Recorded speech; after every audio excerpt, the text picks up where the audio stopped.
Rasulullah Shallallahu Alaihi Wasallam mengkhabarkan bahwa beliau ada punya umat nanti di hari kiamat, datang menghadap kepada Allah, pahalanya banyak, salatnya, subuhannya, suruh berjamaah atau suruh berkahnya, sedekahnya, baca Qur'annya, puasanya, dan amal-amal yang lain banyak yang kerjakan, sehingga amalnya menumpuk seperti gunung Tihama yang berwarna putih. Tetapi apa sabda baginda Rasulullah Sallallahu Alaihi Wasallam? Fayaj'aluha Allahu haba'an manthura. Amal yang sebesar itu oleh Allah Subhanahu wa taala dibuang oleh Allah, dilemparkan oleh Allah, dijadikan oleh Allah menjadi debu-debu yang terbakar. Bismillahirrahmanirrahim. Assalamualaikum warahmatullahi wabarakatuh.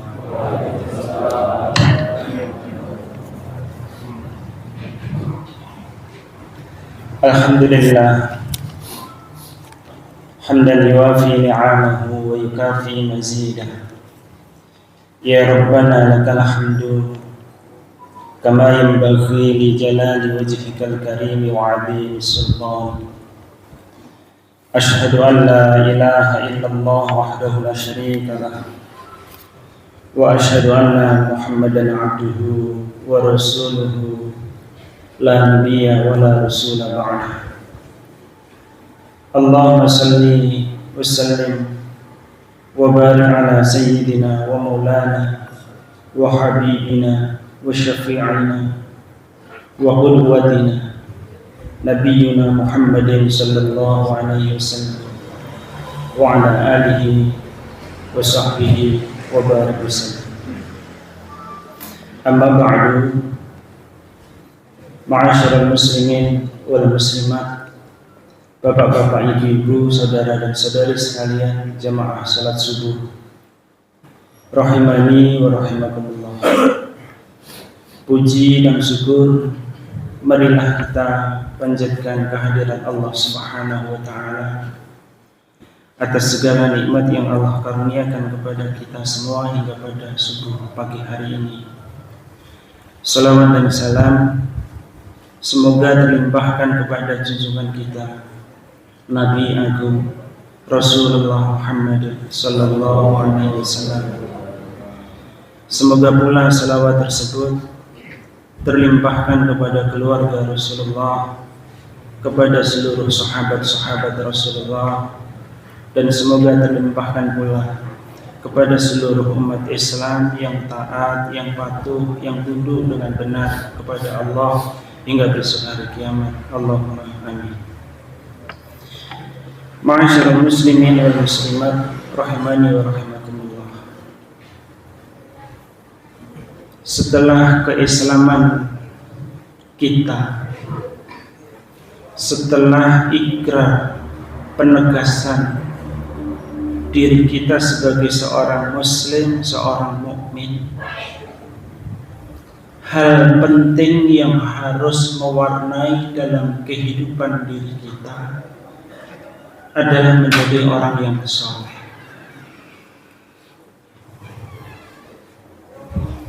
Tidak bisa seorang mukmin, seorang muslim melakoni hidup di dalam dunia ini meninggalkan kesalehan.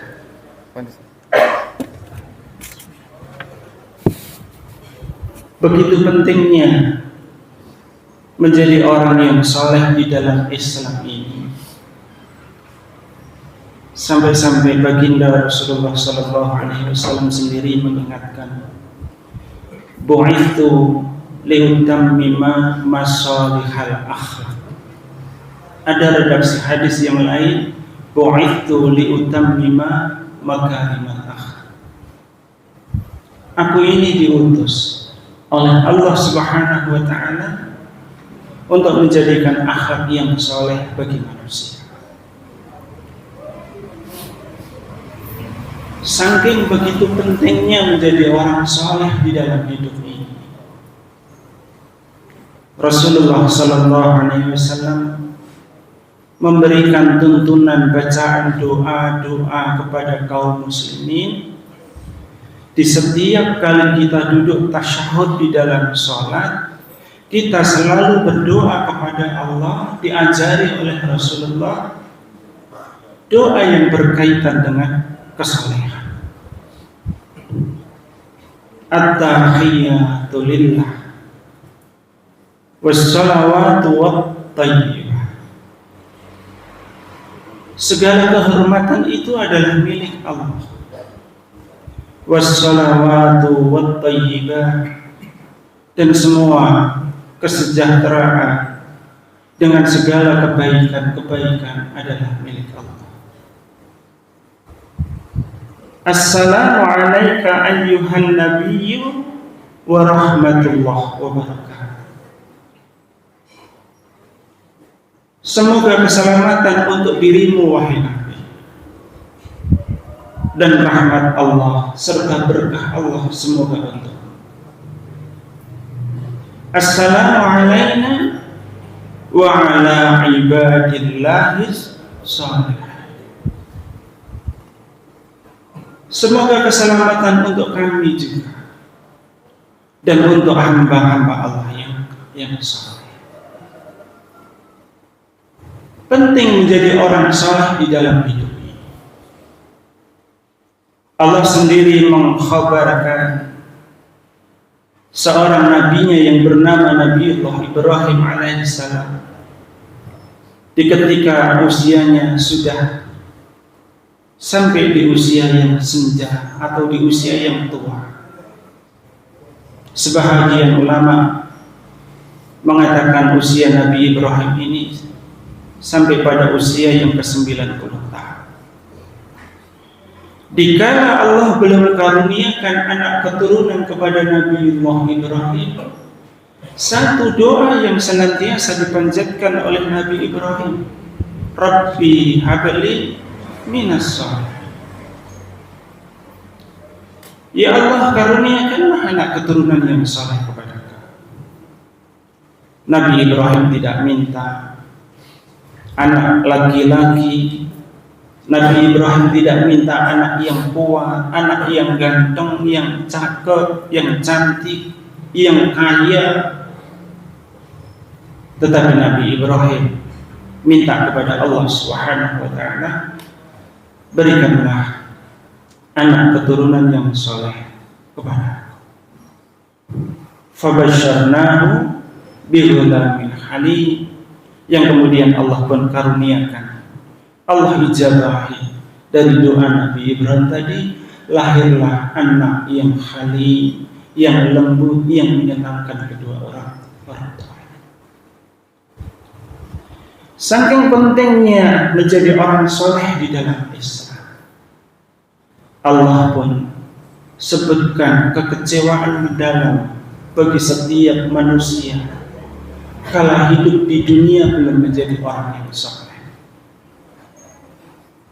Di dalam surah Al-Munafiqun, Allah Subhanahu wa taala berfirman, "Wa anfiqu mimma razaqnakum min qabli an ya'tiya ahadakum." Dan berinfaklah kamu semua dengan menggunakan rezeki yang aku berikan kepada kalian.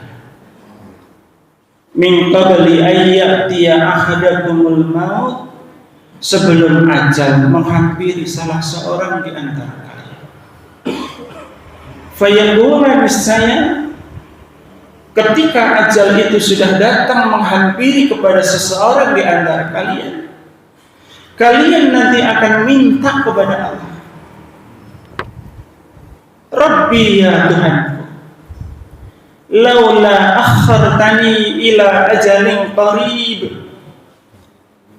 tidakkah engkau berikan tangguh sejenak kepada aku? Tidakkah engkau berikan tundaan sebentar saja kepada aku? Ya Allah, janganlah engkau ambil nyawa kami sekarang. Fa'asaddaqu wa akum minas shalihin. Penyesalan yang mendalam akan disampaikan setiap orang yang tidak menjadi orang yang saleh di kala hidup di dunia. Ya Allah, kalau Engkau berikan aku hidup barang sejenak, aku berjanji, aku nanti akan menjadi orang yang bersedekah di jalan-Mu, dan aku berjanji akan menjadi orang yang saleh di dalam hidupku. Ma'asyiral muslimin wal muslimat, rahimani wa rahimakum. Kemudian marilah kita bersama-sama mengevaluasi, mengoreksi, menanyai diri kita masing-masing. Hingga pada subuh pagi hari ini, Allah masih sisakan umur kepada kita. Kira-kira kita ini sudah menjadi hamba Allah yang soleh apa belum? Kita tanyai diri kita masing-masing. Apakah kita ini sudah menjadi hamba Allah yang soleh apa belum? Disitulah mari kita ngaji berkaitan tentang mengukur kesolehan diri kita. Seorang ulama yang bernama Syakik bin Ibrahim Az-Zahid telah diberikan kepada beliau, rahimahullah ta'ala. Beliau ini pernah ditanya oleh seorang laki-laki. Ada seorang laki-laki yang hidup di masanya. Laki-laki ini disebut-sebut oleh masyarakatnya sebagai seorang yang saleh. Ketika orang-orang mengatakan bahwa laki-laki itu sebagai orang yang soleh, laki-laki itu tidak berbangga diri, tidak senang, tidak bahagia. Justru ada kekhawatiran pada dirinya. Apakah benar aku ini sebagai seorang laki-laki yang sudah soleh? Maka kemudian ia menghadap kepada seorang alim yang bernama Syakik bin Ibrahim ini dengan mengatakan, Innan nasa yusammunani shalihan. Wahai syekh, wahai ustaz, wahai kiai, sesungguhnya sebahagian manusia itu menjuluki saya ini sebagai orang laki-laki yang saleh. Saya kok dikatakan sebagai orang yang saleh? Wa kaifa a'lam anni salih aw ghairu salih? Bagaimana saya bisa mengetahui saya ini sudah termasuk laki-laki yang saleh ataukah saya ini belum saleh? Ada 3 jawaban yang diberikan oleh Syakik bin Ibrahim rahimahullah ta'ala. Sebelum 3 jawaban ini kita sampaikan, barangkali jamaah bertanya-tanya siapa Syakik bin Ibrahim ini. Sedikit kita sampaikan tentang siapa Syakik bin Ibrahim. Syakik bin Ibrahim ini adalah seorang alim yang dikenal dari kalangan salihin. Di antaranya ia pernah berguru, atau guru dia di antaranya adalah Imam Abu Hanifah. Berarti dia muridnya Imam Abu Hanifah. Dia juga pernah berguru kepada ulama besar yang bernama Ibrahim bin Adham. Ia juga pernah berguru kepada seorang ulama yang bernama Rabi'ah al-Adawiyah. Sedikit tentang Rabi'ah al-Adawiyah. Rabi'ah al-Adawiyah ini adalah seorang alim yang dia ini pernah bermunajat kepada Allah, pernah menyampaikan perkataan kepada Allah dengan satu perkataan yang menakutkan.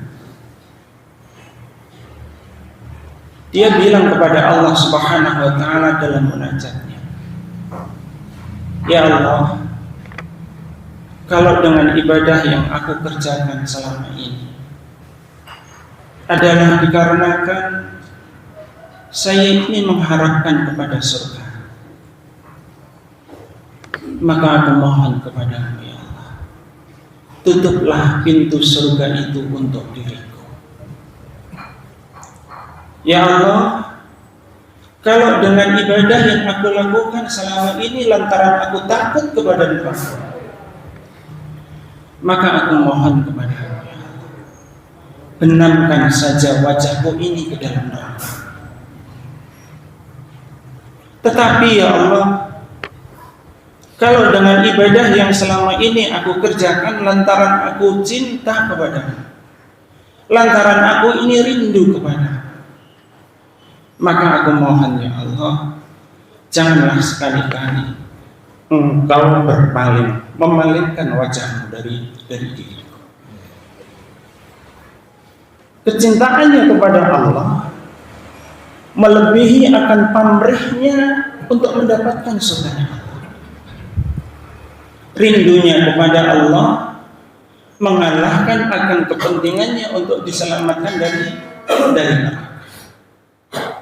Walau tentu ketika Allah Subhanahu wa Ta'ala itu mencintai hambanya, senang kepada hambanya, Ia tidak mungkin kemudian akan memasukkan hambanya kepada nerakanya dan tidak memasukkan ke dalam surga. Hanya saja Rabi'ah al-Adawi ini menghendaki kedudukan yang dekat dengan Allah, menegaskan betapa cintanya dia itu kepada Allah Subhanahu wa Ta'ala. Selain daripada itu, jamaah sekalian, Syakik bin Ibrahim rahimahullah ta'ala ini di samping memiliki guru-guru yang dari kalangan ulama besar, Syakik bin Ibrahim ini adalah seorang ulama yang juga memiliki muridnya pun menjadi ulama yang besar. Siapa murid yang menjadi ulama yang besar itu? Kita kenal seorang ulama yang bernama Hatim bin Al-Asam. Dia adalah di antara muridnya Syakik bin Ibrahim rahimahullah. Ada sedikit tentang kisah Hatim bin Al-Asam, ulama besar, dan beliau satu-satunya ulama yang dikenal sebagai ulama yang tuli, ulama yang budek. Gara-garanya apa? Gara-garanya ibu, wanita. Pada suatu ketika ada seorang wanita itu datang kepada Hatim bin Al-Asam.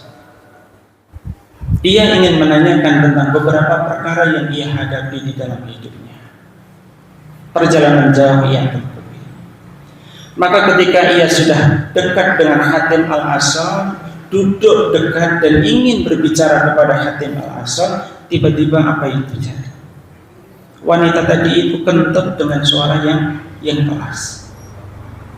Kira-kira malu. Kita laki-laki yang sedang begini kita kentut suara keras, sesama laki-laki saja malu. Apalagi ini wanita kentut di hadapan seorang laki-laki yang belum ia kenal, bahkan ia seorang ulama besar. Wanita itu kentut di dekat suaminya saja malu begitu. Apalagi ini di depan ulama. Demi menjaga muruah kehormatan seorang wanita, apa yang dilakukan oleh Hatim Al-Asam? Di saat wanita itu sudah menyampaikan soalan-soalannya, kalau bahasa Jawanya sudah diri-diri disampaikan dari awal hingga akhir, panjang lebar disampaikan. Hatim Al-Asam ini berkata kepada wanita tadi, "Bu, tolong diulangi lagi." Ibu tanya apa? Maka kemudian wanita tadi itu kedua kalinya menyampaikan pertanyaan, diulang dari nol, dari awal hingga akhir. Sudah begitu selesai, Hatim bin Al-Asam masih bertanya lagi, "Bu, tolong lebih keras lagi supaya saya dengar dengan apa yang ibu tanya." Ketika itu wanita tadi itu bergumam, "Oh, ternyata ulama ini budak." Terkenallah, tersiarlah kepada masyarakat, Hatim Al-Asam itu seorang kiai yang tuli. Padahal dirinya tidak tuli. Demi menjaga marwah, demi menjaga kehormatan seorang wanita, ia rela bersikap yang seperti itu. Kita ini bapak-bapak dan ibu-ibu sekalian, bagaimana kita juga berusaha mengoreksi sikap kita kepada sesama muslim, sikap kita kepada kaum muslimin. Jangan mudahlah kita ini menjatuhkan kehormatan saudara muslim kita di dalam kehidupan. Itu sedikit tentang siapa Syakib bin Ibrahim rahimahullah ta'ala. Kita kembali kepada apa yang ditanyakan oleh seorang laki-laki kepada Syakib bin Ibrahim rahimahullah ta'ala. 3 jawaban Syakib bin Ibrahim saat dirinya ditanya tentang wa kaifa a'lam anni salih aw ghairu salih. Bagaimana saya ini supaya tahu aku ini sudah soleh apa belum? Kok orang-orang kok mengatakan aku ini sebagai laki-laki yang soleh? Pertama, jawaban yang diberikan oleh Syakib bin Ibrahim adalah abhir sirraka indas salihin. Kalau kamu pengen ngerti dirimu itu sudah soleh apa belum, cobalah engkau lahirkan adhir sirraka. Engkau ungkapkan, engkau ceritakan, engkau sampaikan apa yang tersembunyi dari amalan-amalan kamu.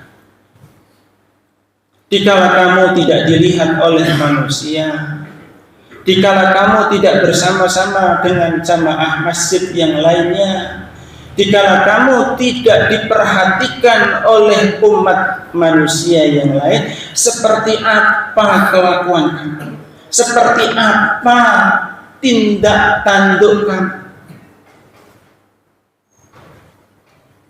Adhir sirraka, ceritakanlah apa yang tersembunyi di dalam hati kamu.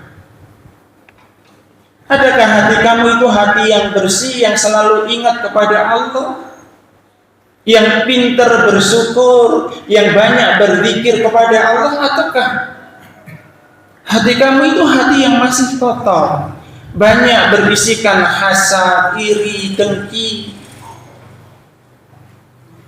Ungkapkanlah keadaan kamu itu kepada orang-orang soleh. Ceritakan. Tentu dalam perkara ini cerita yang jujur, bukan cerita yang manipulasi karena pengen dianggap dirinya soleh. Karena orang ini adalah sudah dijuluki soleh. Dia hanya ingin klarifikasi, cross check dengan ilmu yang dimiliki oleh seorang ulama. Jangan-jangan saya ini belum soleh, kok orang-orang mengatakan diriku ini sudah soleh. Fa'in robu bihi, ketika kamu sampaikan seperti apa kelakuan kamu, seperti apa tingkah laku kamu, perbuatan kamu di saat kamu tidak dilihat oleh orang-orang,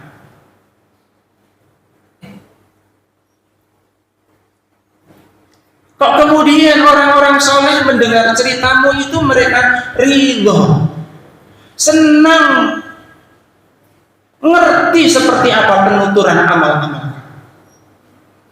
Fa'lam, maka ketahuilah annaka soleh, berarti diri kamu sudah termasuk orang yang soleh. Wa illa, tetapi ketika kamu sampaikan kepada orang soleh seperti apa perbuatan kamu dikala kamu sendiri, seperti apa ketika kamu tidak dilihat orang lain, hanya bersama istrimu, atau bahkan ketika istrimu tidak ngerti, saat kamu ungkapkan kepada orang-orang soleh ini tidak bisa menerima. Orang soleh gak senang melihat seperti apa perbuatan. Fala, berarti kamu belum termasuk orang yang soleh. Bapak-bapak dan ibu-ibu sekalian, betapa kita itu sering melihat kesolehan diri kita atau kesolehan orang lain itu dari perkara-perkara yang zahir, nampak oleh mata kita. Padahal mata kita itu adalah mudah ditipu. Mata kita itu mudah dibohongi. Kita melihat diri kita atau kita lihat seseorang keluar dari rumah mengenakan peci, menggunakan busana muslim, di tangannya ada kitab, tambah lagi mungkin ada yang bawa tasbih. Kita akan mengatakan dia adalah orang soleh. Soleh sekali dia. Tapi betul kita tidak ngerti seperti apa, macam apa perbuatan orang itu, macam apa kualitas diri kita saat kita ini tidak dilihat oleh orang lain. Betapa mata kita adalah mata yang mudah ditipu. Maka Syafiq bin Ibrahim ini menasihati kepada laki-laki tadi itu, kalau kamu pengen ngerti kamu sudah soleh apa belum, kamu lihat perbuatanmu seperti apa saat kamu sendirian tidak bersama orang lain. Ceritakanlah itu kepada orang soleh. Berkaitan dalam hal ini, jamaah salat subuh rahimahullah, kita ingat kepada hadis Nabi yang diriwayatkan oleh Imam Ibnu Majah. Hadis ini juga dikenal dengan sebutan hadis Thauban radhiyallahu anhu, bahwa baginda Rasulullah sallallahu alaihi wasallam itu pernah bersabda, "La u'allimanna aqwamun min ummati."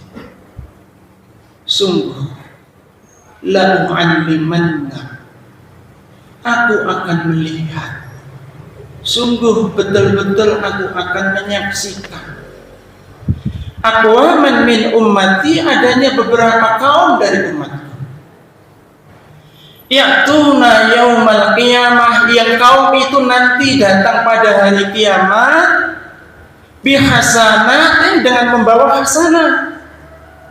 Dia datang menghadap kepada Allah di hari kiamat itu dengan membawa amal-amal baik yang jumlahnya banyak.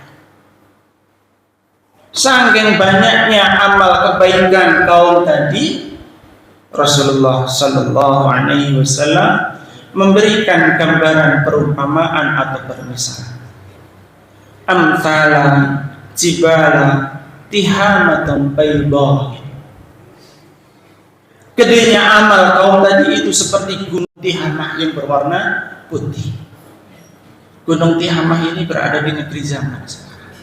Tinggi Gunung Tihamah itu 2.200 sekian meter.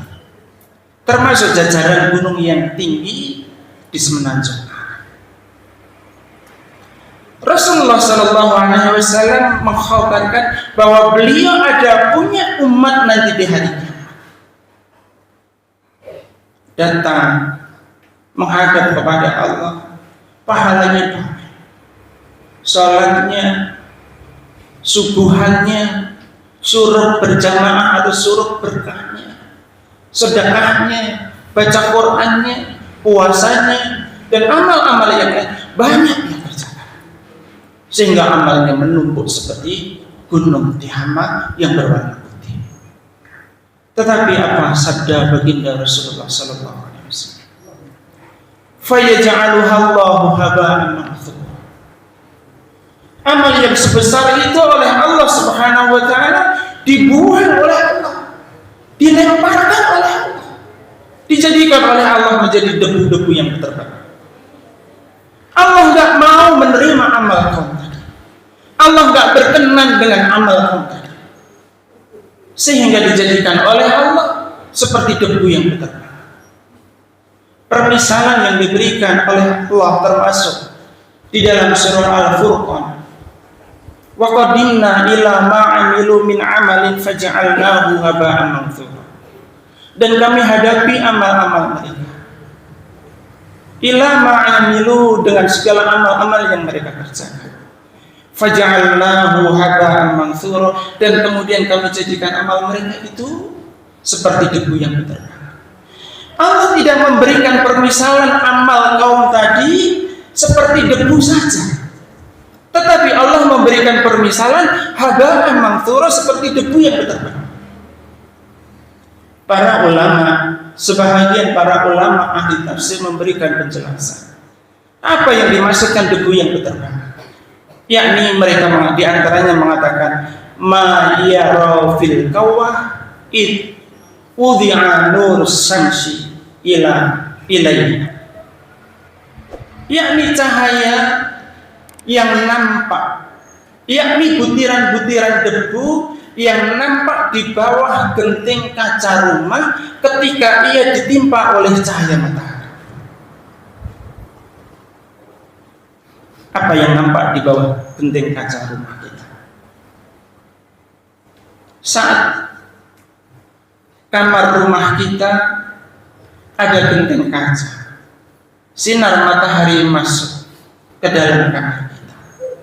Kita perhatikan sinar yang masuk tadi.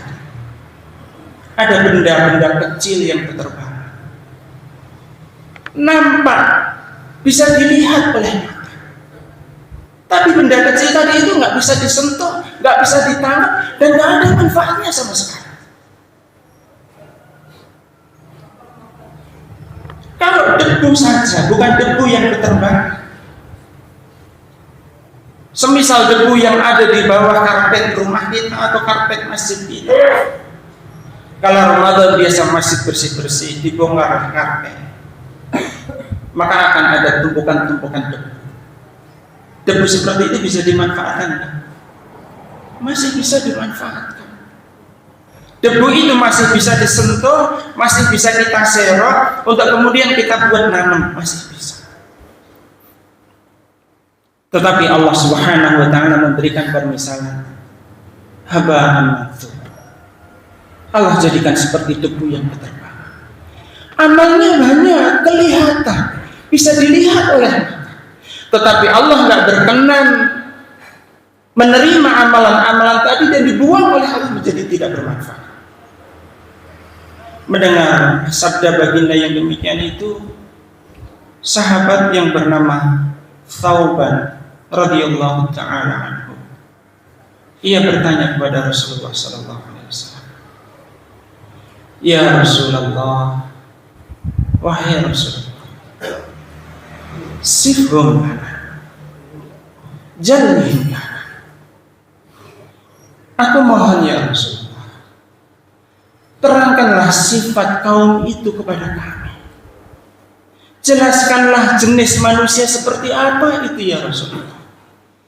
Allah nakuna minhum, supaya kami tidak termasuk kaum yang seperti itu. Wa nahnu la na'lam, sedangkan kami ini tidak menyadari ya Rasulullah. Mendengar pertanyaan sahabatnya yang bernama Thauban radhiyallahu anhu ini, maka Rasulullah sallallahu alaihi wasallam bersabda, "Amma innahum ikhwanukum." Adapun mereka itu tidak lain adalah ikhwan kamu. Mereka itu adalah saudara muslim kamu. Wajildatikum.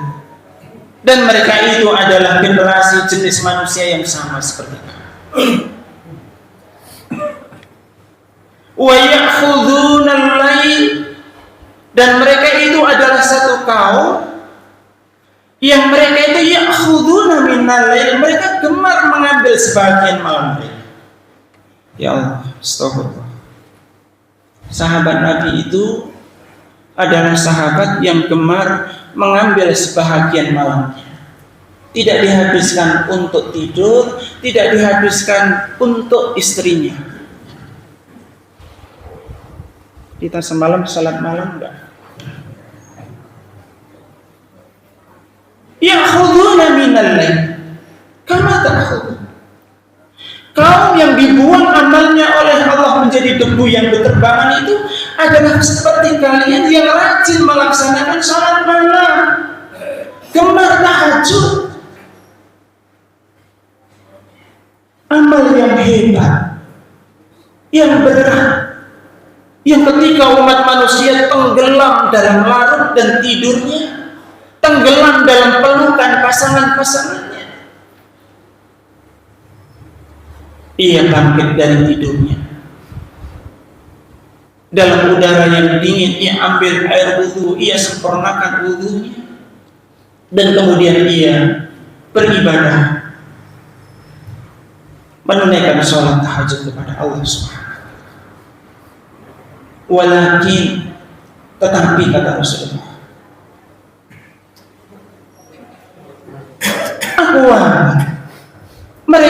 mereka itu adalah suatu kaum. Memang hebat amal mereka, mereka itu saudara kalian, mereka itu orang-orang yang banyak amal-amal. Walakin, sekali lagi, akan tetapi, aqwamun, mereka itu adalah suatu kaum idza khalau bimaharimillah. Ketika dirinya itu hidup berkhalwat, khalau, ia melalui hidupnya itu dengan seorang diri.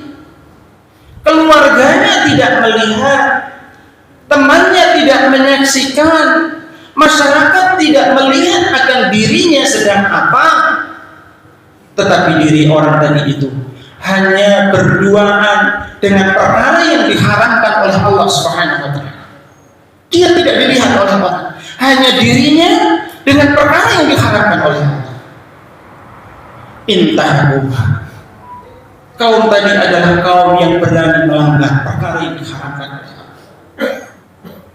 Lahirnya saleh, salatnya rajin, ibadahnya rajin, taat kelihatan penampilan fisiknya.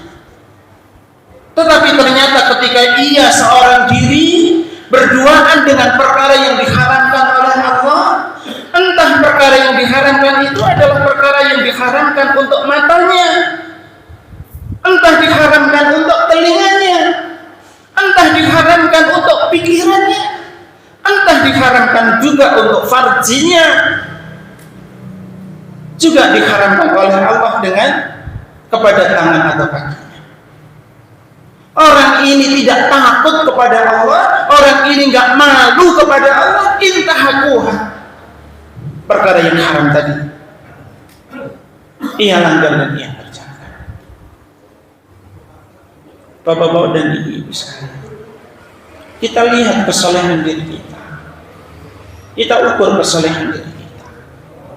Kita ini sudah menjadi orang yang saleh dengan benar apa belum? Kita ini sudah menjadi orang yang soleh lahiriahnya saja, ataukah kita sudah menjadi orang yang soleh lahir dan batin kita? Penting kita ini menjadi orang Islam, menjadi orang soleh. Tetapi kalau kita berusaha menjadi orang yang soleh, jadilah orang yang soleh, lahir kita soleh, batin kita juga soleh. Mohon maaf, sampai jam berapa Pak? Satu lagi nggih, sedikit lagi. Berkaitan dengan hadis tauban tadi, seorang ulama, Imam Ibnu Rajab Al-Hambali rahimahullah ta'ala, beliau memberikan penjelasan. Ini penting sekali, mohon maaf ya. Kita bersama-sama berhati-hati menjalani hidup. Kata beliau, inna khatimatas, sesungguhnya khatimatas. Napa khatimatas? Su'ul khatimah. Ada husnul khatimah, ada su'ul khatimah. Pengen husnul khatimah napa su'ul khatimah? Insya Allah. Kalau kita betul pengen husnul khatimah, di antaranya kita sering-sering berbagi doa. Semoga husnul khatimah ya Pak. Dan kita jangan tersinggung ya Pak kalau kita didoakan seperti itu. Tersinggung gimana? Oh Anda itu menyegerakan saya mati toh. Jangan. Itu doa yang baik. Kata Imam Ibnu Rajab Al-Hambali, Sesungguhnya su'ul khatimah itu takunu, bisa menimpa pada diri seseorang. Bisa terjadi atas diri seseorang. Bisa babin dengan satu sebab. Dasi satu lil abdi la yadlu alaihan nas. Seseorang itu bisa saja tertimpa hidupnya menjadi su'ul khatimah lantaran diri orang tadi itu melakukan dasisah. Dasisah itu apa? Manipulasi amal. Dia menutupi busuknya, dia menutupi fajirnya, dia menutupi maksiat dan dosanya pinter. Padahal orang ini gemar melakukan dosa secara sembunyi-sembunyi di dalam hidupnya. Sementara umat manusia dia bikin silau dengan penampilan lahiriahnya. Masyarakat ia bikin terkesima dirinya sebagai seorang yang soleh, rajin ke masjid, rajin beribadah, sebagai seorang ustadz, bahkan mungkin tetapi dikala sendirian, tidak dilihat istrinya, tidak dilihat anaknya, tidak dilihat orang lain, dia ini tega berbuat durhaka, dosa maksiat kepada Allah Subhanahu wa Ta'ala. Bapak-bapak dan ibu-ibu sekalian, berarti kata Imam Ibnu Rajab Al-Hambali rahimahullah ta'ala, seseorang sekalipun lahiriahnya nampak soleh, amal-amal lahiriahnya soleh baik, tetapi kalau batinnya tidak dijaga, kalau batinnya tidak diselamatkan untuk taat kepada Allah, potensi peluang diri orang tadi atau diri kita mati bisa tertimpa dengan mati yang su'ul. Kita berlindung kepada Allah Subhanahu wa Ta'ala. Semoga Allah selamatkan iman dan Islam kita. Allah tidak mencabut nyawa kita kecuali kita tetap dalam keadaan yang cinta kepada Allah, dan kita memohon Allah pun cinta kepada kita semua. Aku qouli hadza astaghfirullah li wa lakum wa lisairil mu'minina min kulli dhanbin. Walhamdulillahirabbil alamin. Assalamualaikum warahmatullahi wabarakatuh.